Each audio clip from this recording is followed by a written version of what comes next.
ইতিহাসে আজকের দিন ২১শে জুলাই ১৬৫৮ খ্রিস্টাব্দে ঔরঙ্গজেব দিল্লির সিংহাসনে আরোহণ করেন।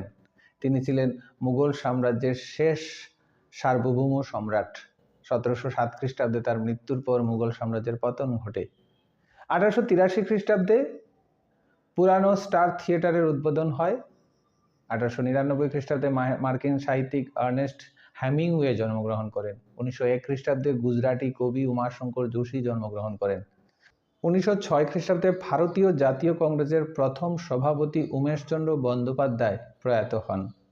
১৯১৫ খ্রিস্টাব্দে অভিনেতা রবিন উইলিয়ামস জন্মগ্রহণ করেন। ১৯৩৫ খ্রিস্টাব্দে বেশিরভাগ রবীন্দ্রসঙ্গীতের স্বরলিপিকার দীনেন্দ্রনাথ ঠাকুর প্রয়াত হন। ১৯৬০ খ্রিস্টাব্দে বিশ্বের প্রথম মহিলা প্রধানমন্ত্রী হন শ্রীলঙ্কার সিরিমাভো বন্দরনায়েক। ১৯৫৯ খ্রিস্টাব্দে বেদ পাঠ অধিকার আন্দোলনের পথিকৃৎ উপেন্দ্রনাথ বিদ্যাভূষণ শাস্ত্রী প্রয়াত হন। ১৯৮৩ খ্রিস্টাব্দে সর্বনিম্ন তাপমাত্রা রেকর্ড করা হয় আন্টার্কটিকায়।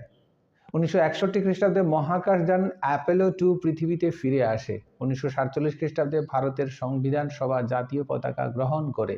২০০১ খ্রিস্টাব্দে মৃত্যু হয় অভিনেতা শিবাজি গণেশনের।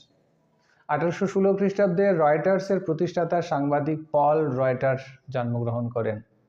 ১৯৬৯ খ্রিস্টাব্দে চাঁদের মাটিতে প্রথম মহাকাশচারী হিসাবে পা রাখেন নীল আর্মস্ট্রং।